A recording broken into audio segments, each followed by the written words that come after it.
spoke the other day, I think, about how maybe the likes of Jeff Hendrick and Conor, maybe a few lads that haven't played. Yeah. But there might be a factor at the point in the match. With that in mind, would you be tempted to try and include some of those players tomorrow to try and get some more minutes?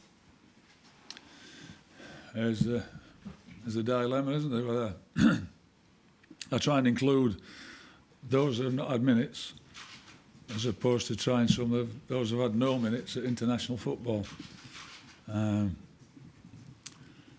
And I can't do both. You spoke about Matt's obviously experience playing left back. It's been a while since he did it. Would you have any concerns about that? And from that point of view, is it Shane's not here to maybe try that out tomorrow? Concerns about Matt? Well, obviously you did have a long stint there, but it has been quite some time ago. Is that a concern? Yeah, but he's been a full-back all his life. So, just the fact that he hasn't played there, it doesn't mean to say he loses that ability to play that position. He had 2 really successful seasons at it. I'm sure he had 2, he certainly had 1. No, I wouldn't be concerned about him at all, not in any shape. He's a full-back and he can play either side. I think if I asked Seamus to play a left-back, I don't think it'd bother him either. Might be a difficulty if he's putting balls up with his left foot, but listen, they're good enough to come on the inside and play. And if I start sitting here and say I'm worried about it, then what does that say to any of the players when I say, I'm worried if I played him there? Not a chance, no, he'd be fine. And you know what? They've just got to get on with it and do it. Well, sorry, Mickey, you said maybe a week ago that I thought at least you suggested that James. That's different, that though, isn't it? Yeah, I said, or at least I suggested. But go on. I think you suggested that James McLean was kind of number 2 for the left back position. Certainly, you'd have no concerns about playing him there. And I wouldn't. And since then, you've sort of made it clear that you won't play him there Tomorrow. Yeah. What's kind of it seems like a natural move to play him there ahead of the game next month, just to have a look at him there. But what's shaped your thinking? I don't think that 90 minutes against Bulgaria is going to make any difference at all in terms of him playing there. I really don't. If I had to play him there, I wonder what I'd do if I lost his energy and his drive and that ability to close down from the front and chase back and nick it off him and put a cross in and we score the equaliser. I really appreciate that, what he does.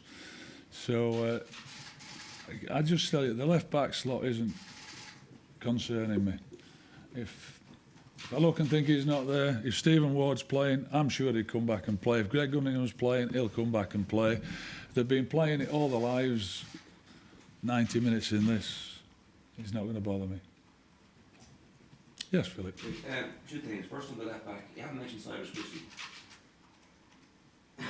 Nobody's asked me about him. Why would I bring it up? I walk through the dugout. Cyrus Christie. He has played left back for us before, and is he somebody who's with you this week? So he's No. Conor Hourihane's playing left back tomorrow. Okay. Oh, yeah. Is that the team? No. That's the one little bit he'll get. He's a nice left foot and he can pick up on end. Wonderful left foot, hasn't he? Yeah. Wouldn't it be amazing if he played really well tomorrow and everybody goes, oh wow. And if he doesn't, well, there's nothing ventured, nothing gained. But he's one of those that's not been playing, and I'd like him to have some more minutes. He wanted to have some more minutes, so he'll be playing there. Are you going to, I know you want to tell the team that you give us a little juicy snippet, I appreciate that. That's okay, it's a pleasure. Are you going to stick with the flat back 4? Yes. My other point is, after the result last night, 2 wins out of 3 games will qualify Ireland for top 2 finish. Would you back yourself, your staff and your players? That should be nice and easy then, won't it? Well, Georgia away, Switzerland away and Denmark at home. What you've seen so far, do you think that you, the staff, the players, can get those 2 wins? I think I've shown confidence in myself and my staff and the players all the way through. Nothing's ever changed that. And we've tried to win every game. We went to Denmark and tried to win that, and at the end of it, we may well have nicked it. And,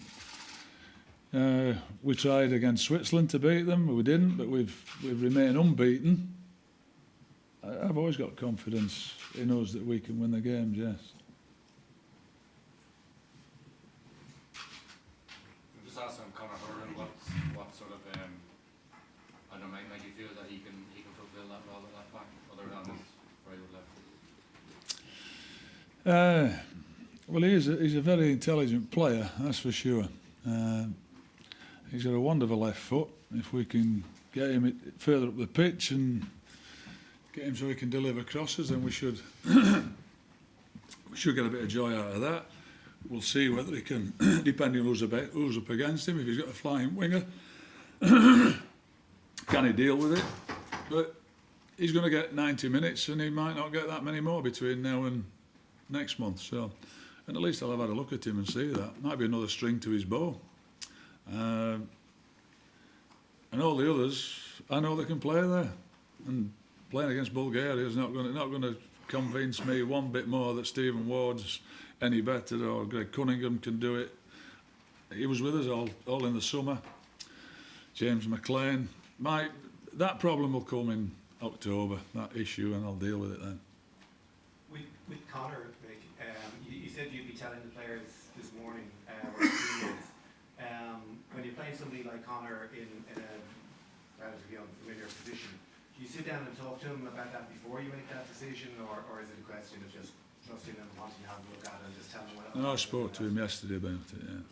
And he's confident that he's happy to play there. Absolutely. I think it's also my job not to give him any doubts about it. You know, do you think you could defend? Or do you think you could get forward? Do you think you could make the tackle? Do you think you could defend the far post? Have you gone, hold on, what do you think you're even thinking about playing me there for? I wouldn't even do that. Yeah, I sat down and spoke to him about it, and where he trained in the game doing it, and TC was there giving him a few pointers, and we'll see. If you would have converted Stephen Ward into that position at Wolves, I mean, is it a position you think that just players can learn with a certain amount of experience that they can adapt to that full-back role? Is there any points at stake tomorrow night except trying to find things out? Would you agree? Yeah. Well, why would I not try? What happens if he ends up being? He looks amazing. He's got all the tools to play there. That's for sure. What is he? 6 foot, defend the far post. He's competitive enough. He's got a great left foot. If we're trying to play out the back, then we do. He can certainly play from there. He's a central midfield player. He has to track runners. He has to defend from that position. Is it a finer nuances? Of course there are. But wouldn't it be great if he turned out and all of a sudden I'm thinking, well, I've got one that can play there. That's the reason for the game. You're asking me about trying others, 21s, who I would never know whether they'd come in and they'd compete and play. I've got a senior international footballer who actually is looking forward to playing there. Mick, Alan Brown's been very unfortunate with injury in the last year or so. Is he a player you want to have a look at an extended run tomorrow to see? Alan Brown's impressed me this last trip. Actually, it was a shame for him last time because I think he'd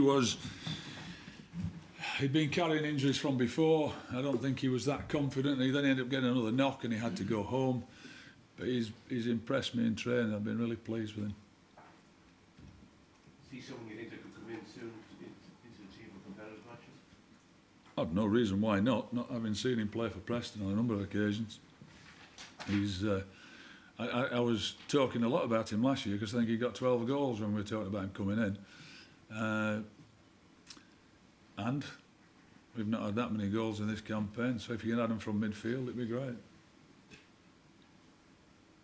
You have a soft spot for centre halves, which I think is an interesting observation because most of them are hard freaking nailed. Yeah, well, it's a bit of a John Egan has been very good with Sheffield United this season and he's been around the squad for a few months. I'm not looking for, the team as such. I'm not comparison. If you ask me about anybody else, I might give you a hint. I'll give you your a corner, I yeah. appreciate that as a nugget. But I'll go fishing again. I mean, Egan, Keown Duffy has been really good. He'd be rock solid, he'd be very loyal towards them. But Egan has been there, pushing them in training, pushing himself. Spoke to him yesterday and he's waiting for his chance, waiting patiently for his chance. Is that chance going to come tomorrow? Can't tell you.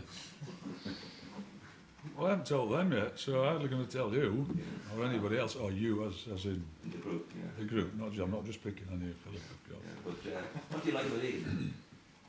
Everything about him. See, that's the issue, isn't it? I like him, and they go, well, yeah, I've got 2 centre halves. We've what goals have we conceded? We've been great at the back. We've not scored that many, but we've not conceded that many. We've been a really good defensive unit. So it's not that the ones who aren't playing, it's that I dislike them in any shape or form. It's just that we've got a good unit together. So he's got an opportunity if I decide to pick him, as has Kevin Long or anybody else that might get a game. Does that answer it for you? Well, you never know. I mean, we all know we've no left back, Stevens. But I mean, anybody can get injured between now and the next 4 weeks. So you probably need to have a look at 1 or 2 people anyway, in case. I've said that, I think when I first answered the question of Tony's, I said I will be playing maybe some different ones, some changes. I think so. Just in terms of when you say that you don't need to look at the likes of Greg Cunningham, Stephen Ward against Bulgaria because they're so well versed. The fact is, the friendly game. How much stock will you put on somebody coming in and play who maybe hasn't played or playing a different role? Like how much value do you put on that because of the nature of the game? See who he's playing against. Said if he's playing against the flying right wing and he nullifies him and he gets forward and puts crosses in, why would I not? I mean, he's a very good player for us in the middle of the park. I'm quite clear that I'm not going to play him there, so it does get him some minutes on the pitch and playing in a different position, but it's something I can have a look at. It's just one of those chances, isn't it, that I get a chance to have a look at somebody, and if it turned out he played wonderfully well, everybody's saying, well, that's great, yeah, fantastic. If he plays badly, then they'll be saying, I can't believe he didn't play him there. I even thought about playing there. Well, that's the chance I have to take. It's a friendly to have a look at him. And is it harder for players to break in? Like previously, a qualification campaign was maybe 14. I actually was quite impressed with the 21s left back the other night. Oh, he did really well. Sorry? Darryl Lee, yeah, sorry I don't have everybody's names imprinted in my head. But he played well. But is it a game for, equally again, is it a game for a... And what do you say, is it harder to get in the squad, is it? Sorry, well, so just like a previously qualification campaign for 14, 15 months, whereas this one is 8 months essentially. Is it hard for somebody to break in when the fixtures are so jam-packed and you kind of need a group that you can rely on and maybe go with them rather than maybe looking beyond that as much? Of course it is. It's... I know playing Conor, but you need tried and trusted players and tested players, the experienced players to play in them. You've just seen Denmark play against Georgia, and that's our next game. And then Switzerland, you've just seen us play there, and you saw what a good side they are. And Denmark, I've got to have the most seasoned pros out playing. And Stephen's got his best 21s. He's grooming them for future things in the first team. When he can put them all in, and it'd be wonderful, because they may well have been in the Euros and done exceptionally well, and they'll all be ready to step up. But not just yet for me. Just on the 21s, you mentioned Aaron Connolly, and he had the crowd on the edge of their seat every time. Oh, he was great. He had me on the edge of my seat. Did it feel a bit like looking at Damien Duff? Was there a little bit of deja vu as he watched him? No.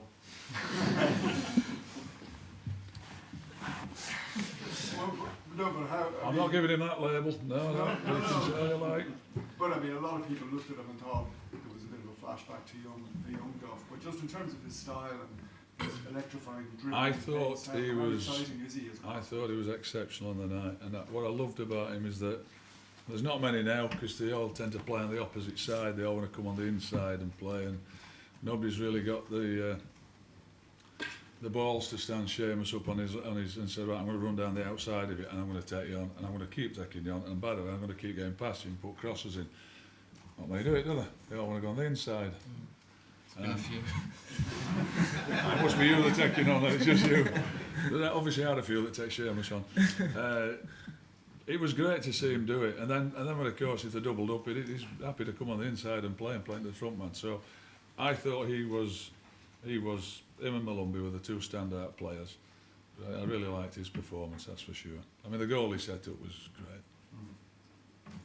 Seamus, as a fullback yourself, do you sit down with Conor, or have you, in terms of talking him through aspects of the role and what sort of attributes? Didn't know he was playing. He didn't know he was playing. Or will you sit down? Yeah, it's something that when James played there a couple of times, James is very eager to learn it all. James McLean, and he did ask a few little things about what position to be. It's different to playing left or right wing, just the position side of it. But yeah, a few pointers to James and that. But I'm sure Conor will be fine, and he's got the manager, and if he needs anything, he can run it by me or Enda. But he is a very good player, Conor, and very confident. So I'm sure he'll fit in, no problem. The last one. I'm going to ask you anyway. And I want to get pin out of the grenade. Roy Keane was in town last week. He made some negative comments towards John Walton, Stephen Ward, Harry Arthur, Stephen Ward, as you mentioned, someone you're looking at the moment. Made some negative comments towards good pros. Any reaction from you on that? In regards to Jonathan Walters? Well, just the comments made by Roy, former captain, about the comments towards good pros, Walters. Why would I have any comment on that? Did he comment about me? No. No. Well, he commented about I don't think I should comment then. You know you're not going to get me to comment on that. I can't even believe you were naive enough to ask. I kept him very end. I mean, it was a talking point there last week, you know, not within the squad, but certainly in Not the with league, me. you know. I know it wasn't mentioned at all, but I just mentioned it now in the safety of Monday. Didn't want to get the daggers off you Thursday night, but I don't know, I've given you them this morning, have I? They've been no, quick. you've been good for them. I had a good night's sleep last night, that's fine. Do you approve generally of players going around and doing road shows and making comments about former players? That's something you haven't done, but just a general observation. I mean, people talking, you know, whether it's whoever it might be. My dad used to tell me, he said, you've got to listen to thunder. You can't do it about it, can you? So, ex-players are talking all the time. We're talking about Mike Lowen and Shearer at it. So it's not my bag. It's, you know, unless they start talking about me, then. You know, even when they talk about me, I don't really give them the credit for coming and saying anything to you. Well, Walters responded on Saturday. I don't know if you saw that. Good for him. Love it. Just, leave him to it. It's nothing to do with me. Is it? No, it's not. They didn't mention it at all, but Makes a change anyway. Seamus, you played with John Walters on both sides. What did you make of Roy's sports? Going for it now, aren't you? You have to listen to thunder, mate. I'm telling you, you can't out about it. It's just there. No, listen, that's between Roy and Johnny, and I'm not making any headlines on that or trying to get involved in it. As I said, I thought it might have been something we got asked about before the Switzerland game, and thankfully we didn't, because that's all we were concerned about. And you know, it's not something that I would be doing. But as I said, that's nothing to do with me. It's none of my business. Are either of them playing for Bulgaria tomorrow? any last questions? Go on, Philip, you must have one more. I can ignore. Go on.